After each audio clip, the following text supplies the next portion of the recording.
Students, welcome to our channel imagination. तो आज का जो हमारा अब टॉपिक है वो है एटम।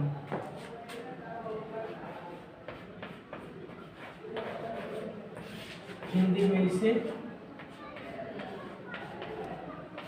अणु कहते हैं। देखिए, सामान्यतः दो या दो से अधिक अणुओं से परमाणुओं से मिलकर बने पदार्थ अणु कहलाते हैं। यह किसी भी तत्व की एक द्वितीयक इकाई होती है। यह पदार्थ में उपस्थित तो होता है परंतु रासायनिक संयोग में कभी भाग नहीं लेता है। संयोग के नियम में कभी रासायनिक अभिक्रिया में भाग नहीं लेता है। हम जानते हैं अणु के बारे में। देखिए, अणु के ऊपर और सारी भी बातें करनी है, जैसे अणु किस प्रकार के होते हैं, अणु का निर्माण कैसे होता है। अगर हम बात करें हाइड्रोजन की, तो मान लीजिए हाइड्रोजन में कुल कितने, हाइड्रोजन का परमाणु क्रमांक 1 होता है, अर्थात इसका परमाणु भार में हम माने तो 1 होगा। अगर हमें इसका एक अणु प्राप्त करना है, इसकी स्टेबिलिटी देखना है, स्टेबल पोजीशन देखना है, उस केस में हाइड्रोजन के 2 पार्टिकल्स यूज होते हैं, हाइड्रोजन प्लस हाइड्रोजन। तो हमें जो प्राप्त होता है वो एक हाइड्रोजन का मॉलिक्यूल होता है। इस तरीके से हम कह सकते हैं कि जो कण होते हैं, जिनका कह लीजिए परमाणुओं से मिलकर जो कण बनते हैं वह अणु कहलाते हैं। और अणुओं को हम 2 तरीके से जान सकते हैं। पहला तत्व के अणु, दूसरा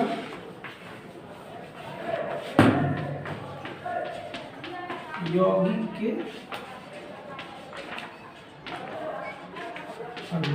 देखिए, ये तो उदाहरण हो गया तत्व के अणु के, जिसमें समान प्रकार के परमाणुओं से मिलकर जो पदार्थ बनते हैं वो तत्व के अणु कहलाते हैं, क्योंकि तत्व समान परमाणु से मिलकर बने होते हैं। परंतु यौगिक में ऐसा नहीं होता, उनमें एक से अधिक परमाणु मिलकर एक अणु बनाते हैं। जैसे अगर हम यहाँ बात करें तो देखिए, इसमें 2 परमाणु यूज किए गए हैं, एक ऑक्सीजन का और 2 हाइड्रोजन का। तो ये यहाँ एक पदार्थ बन गया। ऐसे ही ये मीथेन, इसमें भी हाइड्रोजन के 4 और कार्बन के 1 परमाणु यूज हुआ।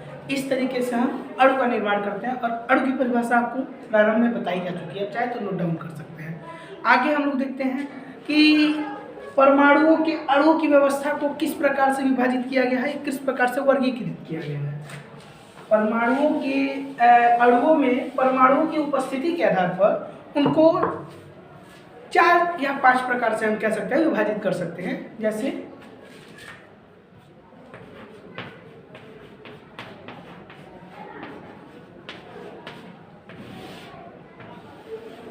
उसे कहते हैं हम परमाणुकता। जैसे अणुओं में परमाणु की उपस्थिति परमाणुकता कहलाती है। जैसे अगर एक अणु से मिलकर पदार्थ बनता है तो एक परमाणुक अणु एक परमाणु अणु कहलाएगा। ठीक, जैसे एग्जांपल ले लें हम लोग, तो जितने स्टेबल मैटर्स होते हैं, जिन्हें हम उदासीन कहते हैं, उदासीन तत्व कहते हैं, जैसे हीलियम हो गया, नियॉन हो गया, आर्गन हो गया इत्यादि। इसी तरीके से जो 2 परमाणुओं से मिलकर अणु बनते हैं उन्हें द्विपरमाणुक अणु कहते हैं।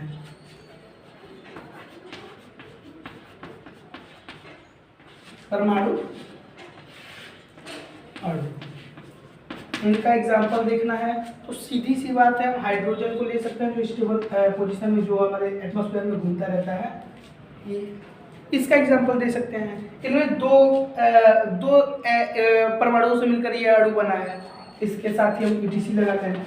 उसके बाद बहुत सारे ऐसे ही मान लीजिए उसमें 3 उपस्थित हो, 3 पार्टिकल्स उपस्थित हो, जैसे त्रिपरमाणुक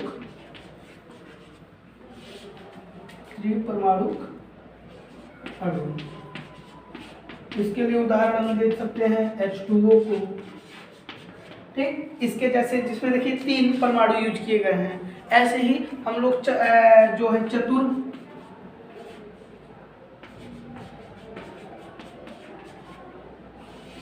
चतुर परमाणु अणु, जिसमें 4 परमाणु यूज किए हों, हमारे जो अणु बने हैं वो 4 परमाणु से मिलकर बने हो, जैसे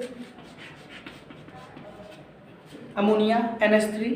इसमें देखिए हाइड्रोजन के 3 और नाइट्रोजन के 1 परमाणु यूज किया गया है। इस तरीके के जितने भी एलिमेंट्स होते हैं, उसके बाद आ जाते हैं हमारे बहु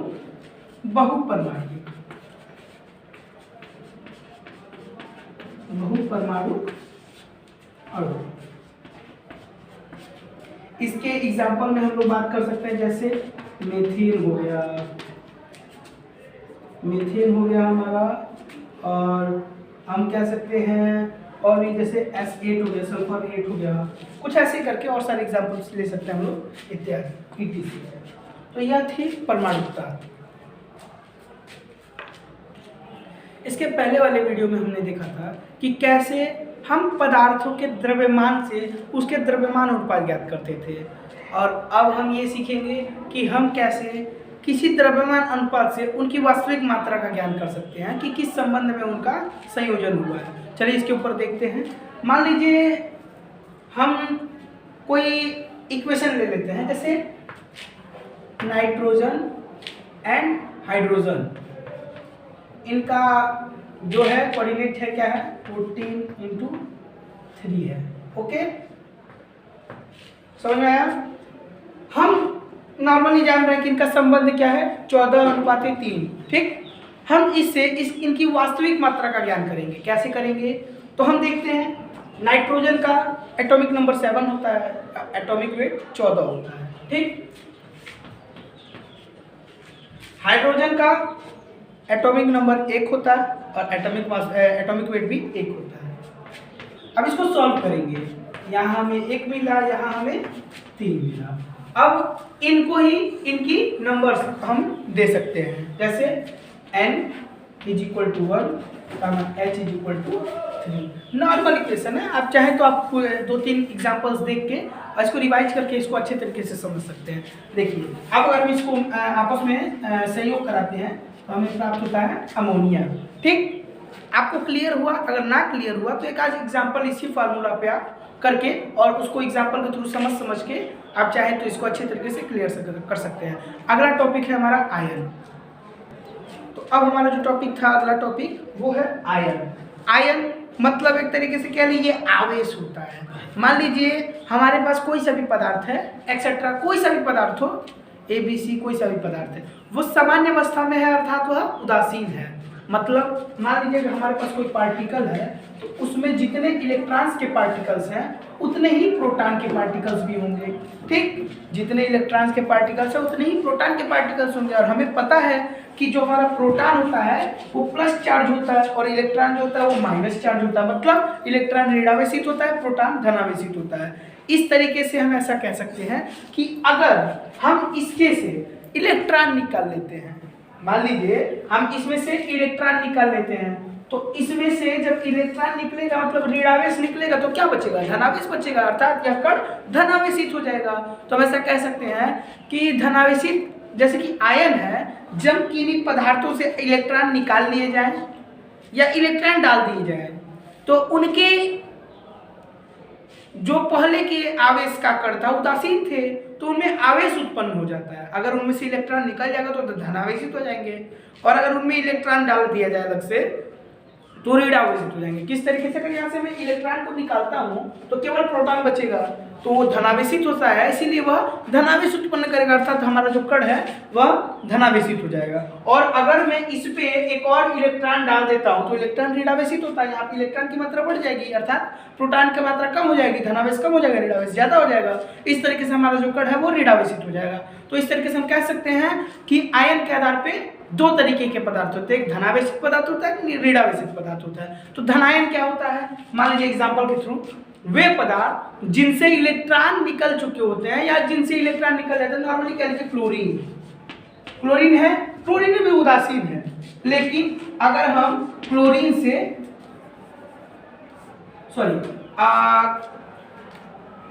एक तो हमने अभी अभी देखा था कि क्लोरीन है, अगर क्लोरीन उदासीन है, जब हम इस उदासीन कण से इसमें अगर हम एक और इलेक्ट्रॉन ऐड कर दें, ठीक, यहाँ पे हम इसमें एक और इलेक्ट्रॉन ऐड कर देते हैं, इलेक्ट्रॉन ऐड कर दिए, इलेक्ट्रॉन माइनस चार्ज होता है।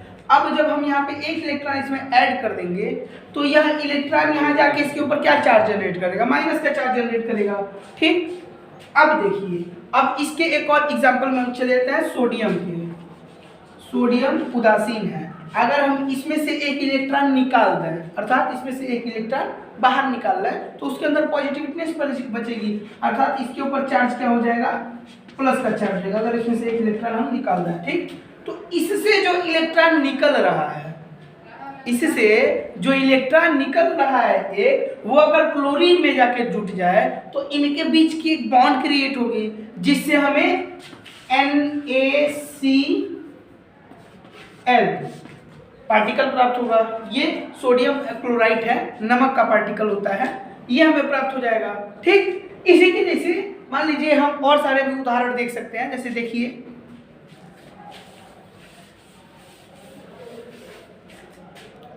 अगर हम हाइड्रोजन मान लीजिए जल है, इसको जब हम आवेशित करके इनसे धनावेश अलग और ऋणावेश अलग निकालेंगे, धनायन अलग और ऋणायन अलग निकालेंगे, तो हमें क्या प्राप्त होता है,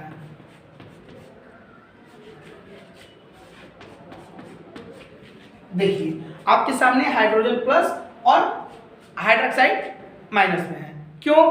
क्योंकि ऑक्सीजन के पास लास्ट कोर्स में जो लास्ट ब्लॉक होता है, क्वांटम होता है, उसमें 2 कॉलम्स होते हैं, जिसमें से एक कॉलम को हाइड्रोजन तो फिल कर दिया, लेकिन इसका दूसरा कॉलम अभी बाकी है, ब्लैंक है, इसकी वजह से इसके ऊपर एक माइनस है, मतलब अभी इसमें एक इलेक्ट्रॉन चाहिए, इसमें एक इलेक्ट्रॉन ज्यादा है, इसमें एक इलेक्ट्रॉन ज्यादा है, क्योंकि इसके ऊपर माइनस लगा हुआ है, इसमें एक इलेक्ट्रॉन ज्यादा है, यहाँ प्लस लगा हुआ है, अर्थात इसमें एक इलेक्ट्रॉन चाहिए, तो ये अपना एक इलेक्ट्रॉन इसको दे देगा, इनके बीच में बॉन्ड क्रिएट होगा और हाइड्रोजन क्रिएट होगा। समझ में आया? हम ऐसा कह सकते हैं, जिसके ऊपर यहाँ प्लस में मान लीजिए यहाँ पे कोई सा भी एक नंबर है, मान लीजिए थीटा कोई सा भी एलिमेंट है, उसके ऊपर में जितना भी प्लस लगा हुआ है उसको उतना इलेक्ट्रॉन चाहिए, और अगर उसके ऊपर जितना भी माइनस लगा हुआ है उससे उतना इलेक्ट्रॉन आपको निकालना पड़ेगा, तब जाके वह पदार्थ जो है आवेशित होगा, सॉरी उदासीन होगा, न्यूट्रलाइज होगा। मान लीजिए इसके ऊपर +2 प्लस लिखा हुआ है, मतलब इसको 2 इलेक्ट्रॉन चाहिए तब जाके ये नॉर्मल होगा। जैसे मान लीजिए एग्जांपल ले लेते हैं हम लोग फेरस का। फेरस इसका जो होता है संयोजकता कभी +2 होता है, कभी +3 होता है। मान लीजिए यहाँ पे हमारे पास फेरस है, इसके ऊपर 2 प्लस है, तो हम इसके साथ जब ऑक्सीजन को रिएक्ट कराएंगे, ऑक्सीजन पे 2 माइनस होता है। अभी हमने कुछ देर पहले बताया था कि ऑक्सीजन के लास्ट क्वांटम में दो स्टेप्स जो होते हैं वो ब्लैंक होते हैं, उनको फिल करना होता है, सॉरी वो ज़्यादा उनके ओवर ब्लैंक होते हैं, उसको किसी को डोनेट करना होता है। तो ये अपना जब 2 इलेक्ट्रॉन डोनेट करेगा Fe को, तो इनके बीच में एक बॉन्ड क्रिएट होगा और हमको क्या मिलेगा, Fe को फेरस ऑक्साइड मिलेगा, ठीक, फेरस ऑक्साइड मिलेगा। ठीक इसी की जैसे हम और सारे भी एलिमेंट्स में देख सकते हैं। ठीक, आगे हम लोग देखते हैं अगला टॉपिक जो भी है हमारा अगला टॉपिक था वह था संयोजकता, वैलेंसी। देखिए जो 2 पार्टिकल अभी हम लोग देखा था, बहुत सारे एग्जांपल देखे, जैसे हाइड्रोजन और ऑक्सीजन, हाइड्रोजन ऑक्साइड देखा और हाइड्रोक्साइड देखा। हाइड्रोजन हाइड्रोक्साइड के साथ जब कॉम्बिनेशन किया और एक बॉन्ड क्रिएट किया तो उनके बीच से बना जल बन गया हमारा। उसके बाद हमने जब लोहे का एक पार्टिकल लिया, फेरस और ऑक्सीजन के बीच में जब कराया, कॉम्बिनेशन कराया, उनके बीच में बॉन्ड क्रिएट हुआ तो फेरस ऑक्साइड बन गया। इसी की जैसे जो ये बॉन्ड क्रिएट होता है उनके बीच में जो संयोजन क्रिया होती है वह इलेक्ट्रॉनों के आदान प्रदान के कारण होती है। ठीक, तो इनकी यह जो संयोजन क्रिया है और उनमें जो इलेक्ट्रॉन का आदान प्रदान होता है वह इनकी संयोजकता कहलाती है। कौन इलेक्ट्रॉन कितना कौन सा पार्टिकल कितना इलेक्ट्रॉन देगा, कौन सा पार्टिकल कितना इलेक्ट्रॉन लेगा, यह उसकी संयोजकता कहलाती है। तो फ्रैंकलैंड ने ऐसा एक अपना थ्योरी कह लीजिए, अपना एक हाइपोथेसिस प्रेजेंट किया, जिसमें उन्होंने यह कहा था किसी भी तत्व का संयोजकता हाइड्रोजन परमाणु की वह संख्या है जो उस तत्व से संयोग करती है। दैट मीन्स हम जानते हैं कि हाइड्रोजन का एटॉमिक नंबर 1 होता है, एटॉमिक मास 1 होता है। तो किसी भी एलिमेंट, सपोज दैट ऑक्सीजन है, ऑक्सीजन से हाइड्रोजन के जितने भी पार्टिकल्स कह लीजिए, जितने भी परमाणु एटम इसके साथ क्रिएट कर मतलब कि बॉन्ड क्रिएट कर सकते हैं। इसका एटॉमिक जो भी कह लीजिए वैलेंसी इसका उतना ही होगा। मान लीजिए इसके लास्ट क्वार्टर में 2 मतलब फील्ड होता है, उनके साथ ये हाइड्रोजन का 2 पार्टिकल बॉन्ड बनाएगा, मतलब इसका जो वैलेंसी है वो 2 होगा। ठीक, ऐसे ही कार्बन देख लेते हैं, कार्बन के साथ हाइड्रोजन 4 बॉन्ड कर लेते हैं क्रिएट, तो कार्बन का वैलेंसी 4 होगा। इसी जैसे आपको एक लिस्ट प्रोवाइड करा देंगे हम, आप स्क्रीन पे आपके प्रोवाइड हो जाएगा, आप वहां से देख के और अपना कर लीजिएगा। हमारा जो अगला टॉपिक है वो है परिवर्ती संयोजकता। देखिए अभी कुछ देर पहले हमने फेरस का एक एग्जाम्पल लिया था, जिसमें हमने पहले देखा कि फेरस का संयोजकता वैलेंसी जो है वो 2 था। उसके बाद हमने कुछ देर बाद देखा तो हमें ये भी पता है कि वो कैरी करता है 3 वैलेंसी भी उसके साथ होती है। तो इसके ऊपर ऐसे जितने भी पदार्थ होते हैं जिनकी संयोजकता 1 से अधिक होती है वह परिवर्जी संयोजकता कहलाता है। जैसे मान लीजिए एज एग्जाम्पल अभी हम लोगों ने बात किया था फेरस का, इसका जो होता है कभी कभी इसका +2 होता है, कभी कभी +3 होता है। इसी तरह मान लीजिए मरकरी होता है Hg, उसका कभी कभी 1 होता है, कभी कभी 2 होता है। ऑक्सीजन हमेशा -2 के साथ रिएक्ट करता है, कभी कभी +1 के साथ रिएक्ट करता है सम टाइम।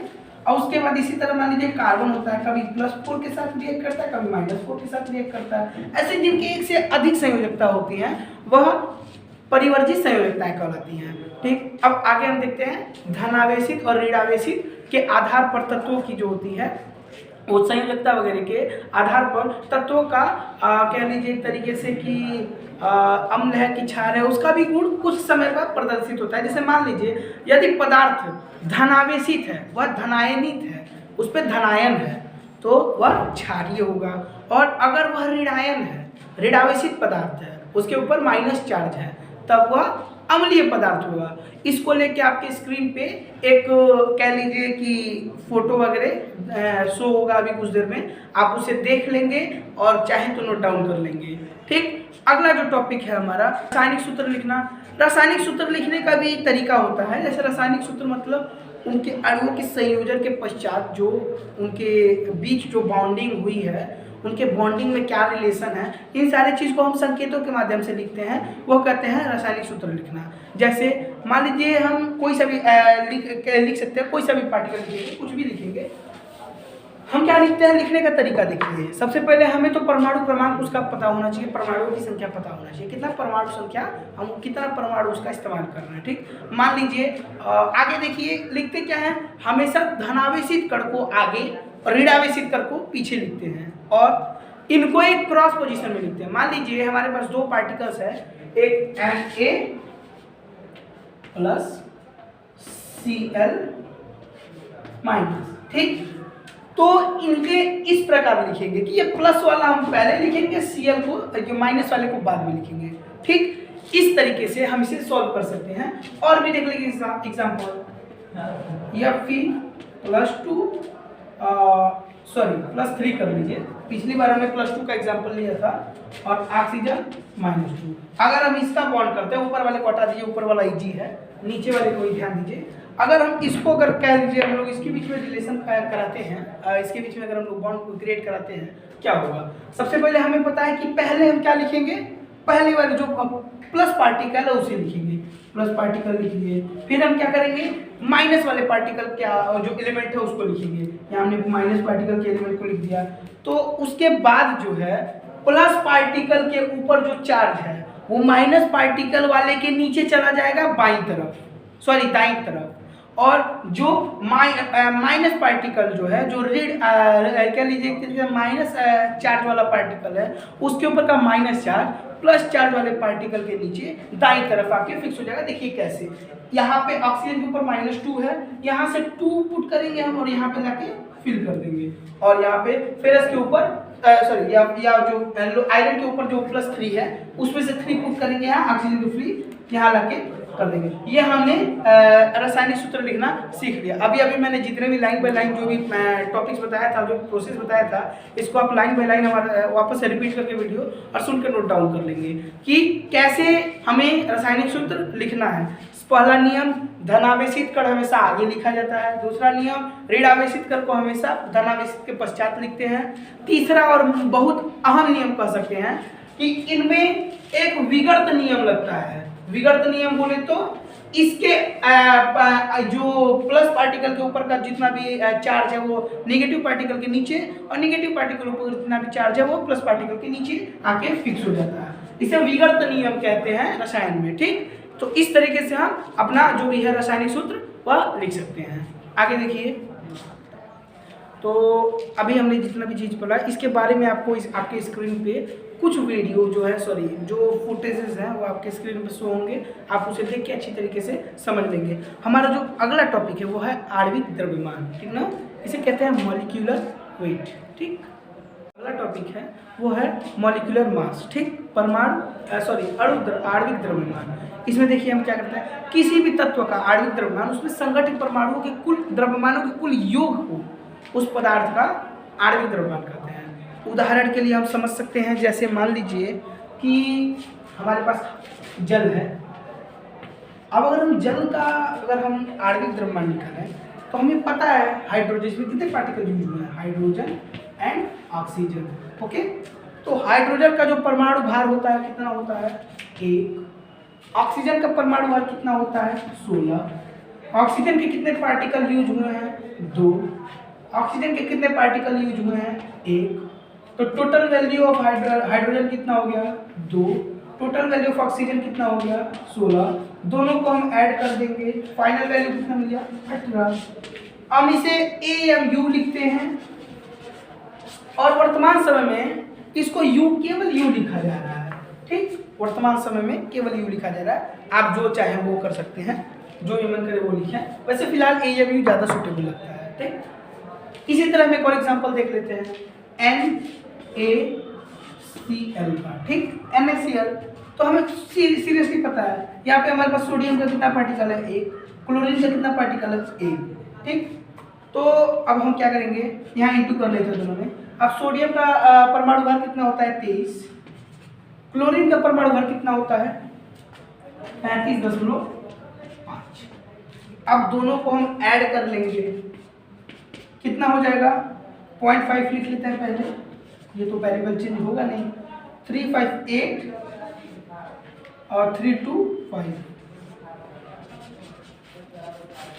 ये हमारा हो गया NaCl, सोडियम क्लोराइड का आणविक द्रव्यमान। ठीक, इसी के कुछ समकक्ष या कुछ समान दिखने वाले सूत्र इकाई सूत्र भी होता है, सूत्र इकाई द्रव्यमान भी होता है, कुछ इसी के जैसे दिखता है वो भी, उसमें भी ज़्यादा कुछ अलग नहीं होगा, यही चीज़ होगा। आगे देखते हैं हम लोग मोल अवधारणा, इसके ऊपर जानते हैं कुछ बातें हम लोग।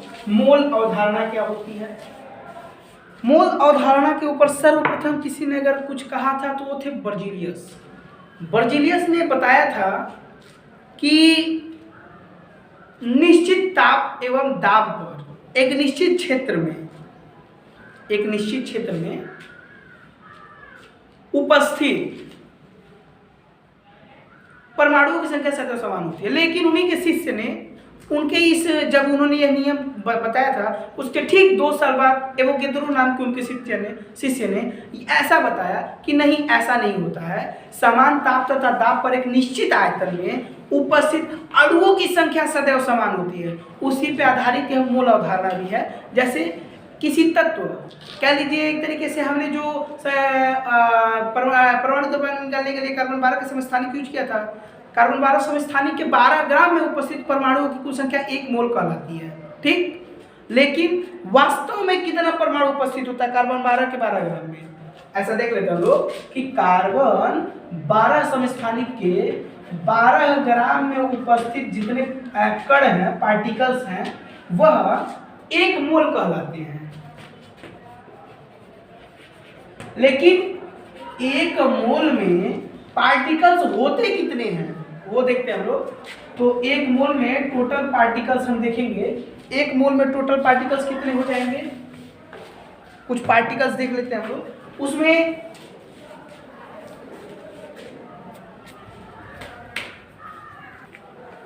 मतलब कि पार्टिकल्स कितने होंगे, 6.23 × 10⁻23 इतना AMU होता है। इतने पार्टिकल्स होते हैं। ठीक, हम ये चीज जानते हैं। फिर आगे हम जो देखिए, अब आगे देखते हैं। तो हमने अभी देखा कि 1 mole is equal to 6.23 × 10⁻23, 6.23, sorry 6.23 नहीं, 6.023 होता है, मत पूछिए, 6.023 होता है। I am sorry, my mistake.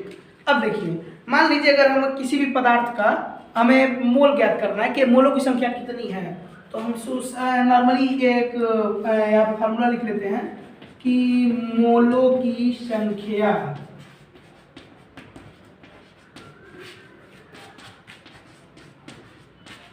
तत्वों के कुल कण बटा 6.023 × 10⁻23। ठीक, क्यों? क्योंकि जब हम जानते हैं कि 1 मोल इज इक्वल टू इतना है, तो उसमें कितने मोल हैं उसको निकालने के लिए हम उसमें भाग दे देंगे। ठीक, अब दूसरी बात, यह एक नियतांक होता है, यह कभी मतलब कि वेरिएबल नहीं है, ये कांस्टेंट है, नियतांक है। इस नियतांक को नाम दिया गया क्योंकि इस नियतांक के बारे में व्याख्या किया था एवोगैड्रो ने, तो उसी के नाम पे इस नियतांक का नाम एवोगैड्रो नियतांक पड़ गया, एवोगैड्रो कांस्टेंट पड़ गया। ठीक, इस तरीके से हम कह लीजिए कि मोल ज्ञात कर सकते हैं, किसी भी पदार्थ के मोल ज्ञात कर सकते हैं। उसमें हमें करना क्या होगा, उसमें कितने पार्टिकल अवेलेबल हैं उसे ऊपर लिख देंगे और हमें उससे इसमें से उसमें भाग दे देंगे, हमें जो प्राप्त होगा उतने मोल उस पदार्थ में उपस्थित हैं। आगे देखिए, अब देखिए हमने इस चैप्टर में जितना भी चीज पढ़ा है, इसमें लास्ट में पोजीशन में है प्रतिशत संगठन। प्रतिशत संगठन ज्ञात करने के लिए हम क्या करेंगे, ऊपर जो है हम उस पर लिख देंगे पदार्थ का जो भी है तत्व का अंश, और नीचे उसकी मात्रा लिख के और उसे 100 से गुणा कर देंगे। आगे देखिए सूत्र लिख रहे हैं, उसको देख लीजिए। देखिए हम फार्मूला लिख रहे हैं, आप देख लीजिए। नॉर्मल प्रतिशत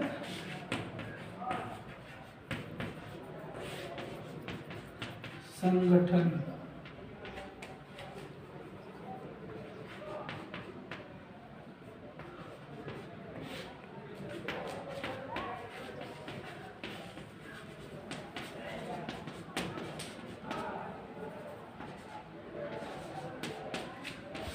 हमने क्या उसकी मात्रा लिखना है, संपूर्ण यौगिक की मात्रा लिखनी होती है।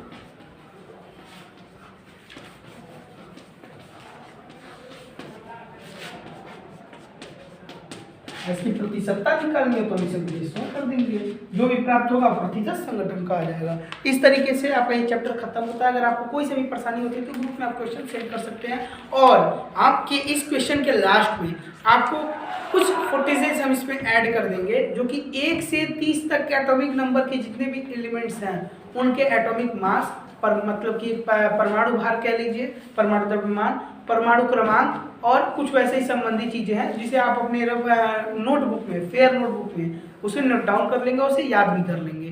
धन्यवाद।